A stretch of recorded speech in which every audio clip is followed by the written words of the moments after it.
मैं यहाँ 2019 से हूँ और 2019 का मेरा मेंस था और तब से मैं मेंस दे रहा हूँ। हमने सुना था अभी तक कि वनडे एग्जाम में नॉर्मलाइजेशन होता है, लेकिन इन्होंने 6 पेपर जो मेंस के होते हैं उसमें नॉर्मलाइजेशन किया। अब इस पूरी प्रक्रिया में आपका कोई बंदा अंदर जा रहा है, ये अप्रत्यक्ष रूप से भ्रष्टाचार है। और जो सही तरीके से भ्रष्टाचार अंदर जा रहे हैं ना, उसकी तो आप कल्पना ही नहीं कीजिए। मतलब होता क्या है ना, ये लोग बोलते हैं कि आप लोग क्या करोगे, एक सीट आपके लिए काफी है। क्या नाम है आपका भैया? अंकित यादव। अंकित यादव। कहाँ से? राजगढ़ जावरा से। यहाँ कब से हैं आप? मैं यहाँ 2019 से हूँ और 2019 का मेरा मेंस था और तब से मैं मेंस दे रहा हूँ। और मेरा जो मेंस था उसमें नॉर्मलाइजेशन भी किया गया था बाद में, तो उसमें भी मैं आपको बताना चाहता हूँ कि इन्होंने जो नॉर्मलाइजेशन किया है, उन्होंने बताया है कि जो विशेषज्ञों के द्वारा नॉर्मलाइजेशन किया गया है। हमने सुना था अभी तक कि वनडे एग्जाम में नॉर्मलाइजेशन होता है, लेकिन इन्होंने 6 पेपर जो मेंस के होते हैं उसमें नॉर्मलाइजेशन किया। आप इस बात को समझिएगा, 6 पेपर का नॉर्मलाइजेशन, 2 एग्जाम अलग अलग ली। उस एग्जाम का ये पैटर्न नहीं समझा कि 2 मेंस की अलग अलग एग्जाम में कौन सा पेपर कितना टफ था, इसका भी नहीं पता कर सकते मेंस का था। दूसरा, अगर ये नॉर्मलाइजेशन इन्होंने विशेषज्ञों के द्वारा करवाया तो ये 100 क्वेश्चन भी सही क्यों नहीं बना पा रहे हैं? हर बार इनके 5 से 7 क्वेश्चन। अब मैं इनको गलत बताना चाहता हूँ कि इन्होंने अप्रत्यक्ष रूप से भ्रष्टाचार कैसे कर रहे हैं। आप इस बात को समझिएगा, इसको दिखाइए कि अप्रत्यक्ष रूप से भ्रष्टाचार ऐसे कर रहे हैं कि मान लीजिए आपको और मेरे को, दोनों को, आपको 73 नंबर है, मेरे को 70 नंबर है। इसमें से 3 क्वेश्चन आपके जो सही थे वो मेरे गलत थे, लेकिन इन्होंने क्या किया, वो डिलीट कर दिया। जब इन्होंने डिलीट किया तो आपको भी 73 हो गए और मेरे को भी 73 हो गए, दोनों को नंबर मिल गए। अब इन्होंने 2 क्वेश्चन ऐसे थे जिनको 2-2 नंबर दिए, मतलब 2-2 ऑप्शन सही किए।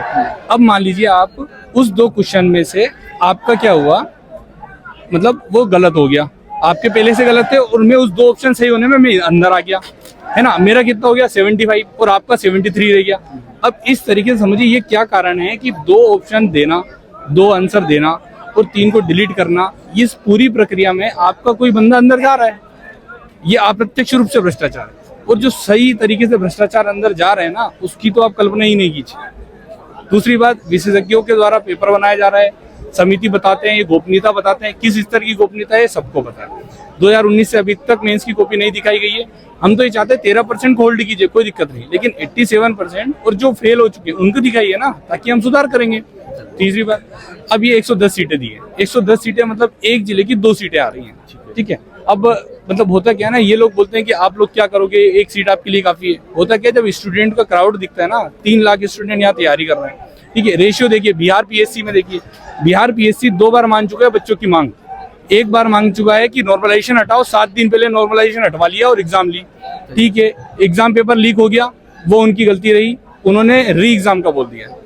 यहाँ पे आयोग अभी तक कभी नहीं सुनता है। 2023 के मेंस में हम बैठे डेट बढ़ाने के लिए, 6-6 महीने में डेट बढ़ा, 6-6 महीने में मेंस लेते हैं, लेकिन बच्चों की 30 दिन की नहीं सुनोगी। इनके सचिव ने कहा था कि जब रिजल्ट देते हैं प्रीलिम्स का, उसके 90 दिन बाद हम मेंस लेते हैं, तब भी इन्होंने 2023 के मेंस वाले लड़कों की नहीं सुनी।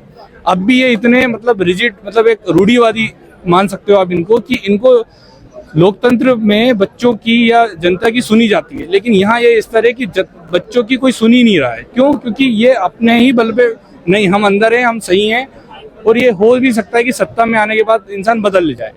दोस्तों, वीडियो में आगे बढ़ने से पहले मैं आपको कुछ बताना चाहूंगा। जैसा कि आपको पता है, एमपीपीएससी 2025 का कैलेंडर आ चुका है और एमपीपीएससी 2023 मेंस का रिजल्ट भी आ गया है। जैसा कि आपको पता है, न्यू ईयर आने ही वाला है और पीडब्ल्यूएमपी एग्जाम वाले ने अपने सारे ऑफर लॉन्च कर दिए हैं। इस न्यू ईयर पर आपको मिलने वाला है पीडब्ल्यूएमपी एग्जाम वाले के सारे बैचेस पर 79% का डिस्काउंट। इन बैचेस में आपको मिलेगा live classes, daily practice paper, daily mains practice, FLT जिसको बोला जाता है full length test, PYQ analysis, class notes और भी बहुत कुछ। अगर आपको इस डिस्काउंट के ऊपर और भी ज्यादा डिस्काउंट पाना चाहते हैं तो मेरा कूपन कोड APW5W का आप यूज करिए, जिससे आपको और एक्स्ट्रा 1000 तक का डिस्काउंट सारे बैचेस पर मिल जाएगा। बैचेस आप साइड में देख सकते हैं, 1 बाय 1 आपको मैं बताने वाला हूं। सबसे पहला बैच दिया गया है सर्व सक्षम 3.0 एमपीपीएससी फाउंडेशन 2025 बैच, जिसका डिस्काउंट होने के बाद आपको पड़ेगा मात्र 3499 रुपए में। सेकंड बैच दिया गया आक्रोश एमपीपीएससी 2025 प्रीलिम्स बैच, जिसका डिस्काउंट होने के बाद आपको पड़ेगा मात्र 1499 रुपए में। साइड में आप देख सकते हैं।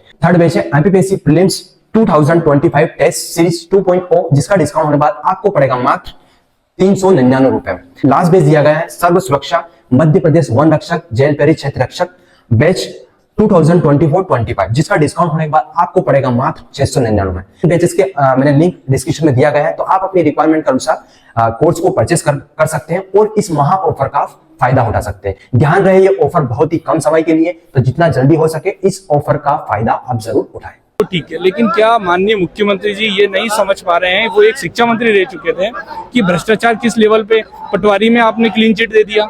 आप ये समझ पा रहे हैं कि हर एग्जाम में ऐसा नहीं है, अभी नॉर्मलाइजेशन में 100 नंबर से ऊपर नंबर आ रहे हैं जेल प्रेरी में, क्या कारण है इस मतलब। तो कहीं ना कहीं ये जो प्रक्रिया है, पूरी चयन प्रक्रिया है, इस पे ही डाउट है हमें, और हम पारदर्शिता चाहते हैं। और जैसा कि आपको पता है क्या मांग है, उसको मैं दोहराऊंगा नहीं, ठीक है। तो थोड़ी सी पारदर्शिता हो, और कहीं ना कहीं मतलब पारदर्शिता के साथ ऐसा रहे कि बच्चे को विश्वास रहे।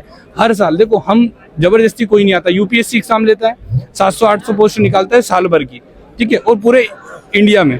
तो कहीं ना कहीं लोग, भले वो एक पोस्ट 0.001 हो, लेकिन बेटा तो है ना, तैयारी तो कर रहा है, क्योंकि कंटिन्यूटी है। इनके पास कोई कंटिन्यूटी नहीं है, ये है मेरा कहना। अभी मैं आपको रोकना चाहूंगा, अभी थोड़ा सा मुझे आप बता दो। आप तो सिंपल सी बात है कि सरकार, अगर इनके पास कुछ नहीं है तो सरकारी सब कुछ है।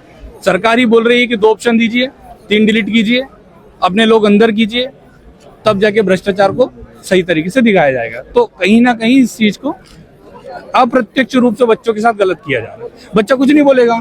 अब ये सोचिए आप कि एक बार वो आंसर की डालते हैं, फिर बच्चा आंसर ढूंढ के बताता है, मतलब इनको खुद पे भी भरोसा नहीं है कि अपन सही बता रहे हैं कि नहीं बता रहे। ये सोचिए आप, 2 बार मतलब रिवाइज आंसर की डालने का क्या औचित्य बनता है।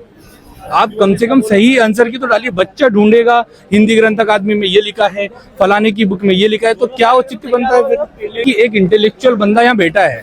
हर बंदा कहीं ना कहीं मेंस लिखा हुआ है, मेंस लिखता आ रहा है, ठीक है ना। और आप सोच रहे हो कि यार इतने सालों से क्यों तैयारी कर रहे हो, क्यों नहीं निकल पा रहे हो, तो ये तो आपको भी पता है सीटें लिमिटेड है।